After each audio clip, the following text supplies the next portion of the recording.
Hey folks, the Motorola RAZR 60 Ultra and Galaxy Z Flip 6 may share the same iconic clamshell foldable design, but that's where the similarities largely end.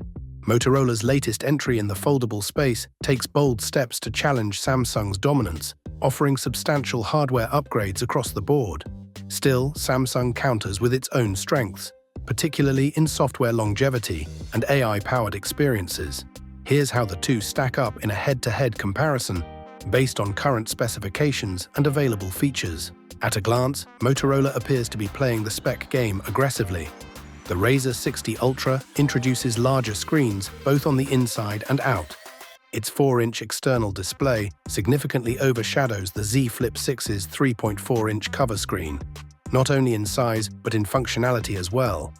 Whereas Samsung limits its external display to a curated list of widgets and select app interactions, Motorola gives users access to the full suite of Android apps, offering a mini smartphone experience without the need to unfold the device.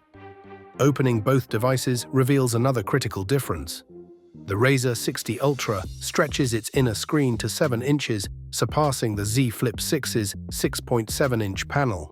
It also boasts a faster refresh rate at 165 Hz versus Samsung's 120 Hz, and a remarkable peak brightness of 4,500 nits compared to the Z Flip's 2,600 nits.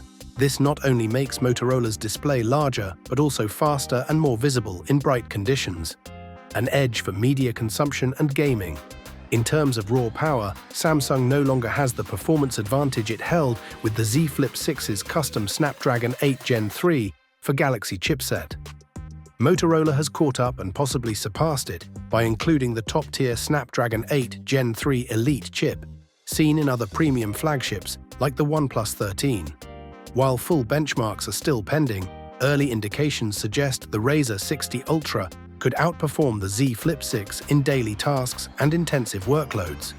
The RAZR also allows for higher RAM configurations, going up to 16 GB versus Samsung's 12 GB maximum. Battery life and charging are other areas where Motorola takes the lead on paper. The Z Flip 6 sticks with a 4,000 mAh battery, adequate but not generous. The RAZR 60 Ultra boosts capacity to 4,700 mAh, which combined with its more efficient chip, could deliver longer endurance. Charging speed is another standout area. The RAZR supports 67-watt wired and 30-watt wireless charging, while the Z Flip 6 trails behind at 25-watt wired and 15-watt wireless.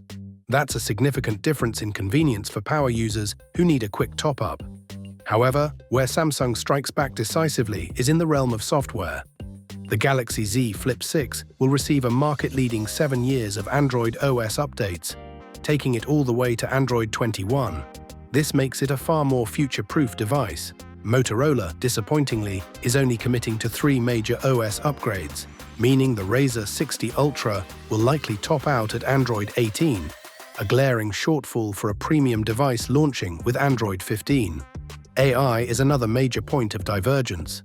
Samsung's Galaxy AI suite is deeply integrated into One UI, offering robust tools for writing, editing, photo enhancement, and generative image creation. These features aren't just gimmicks, they add meaningful utility throughout the system. Motorola, while also incorporating AI, leans more into practical tools like Catch Me Up and Pay Attention, which summarize or recall important spoken information.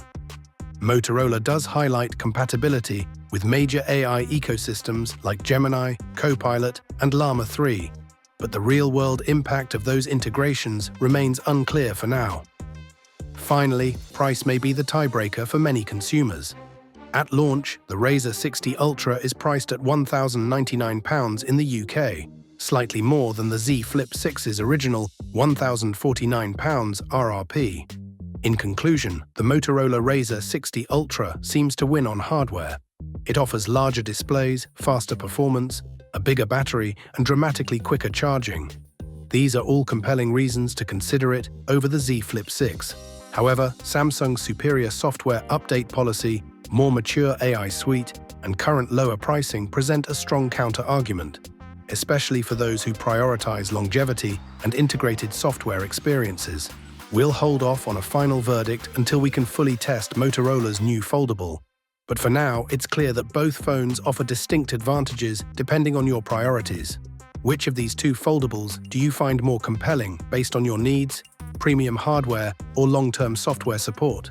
Thanks for watching. I hope you found this informative. Have a nice day and God bless you.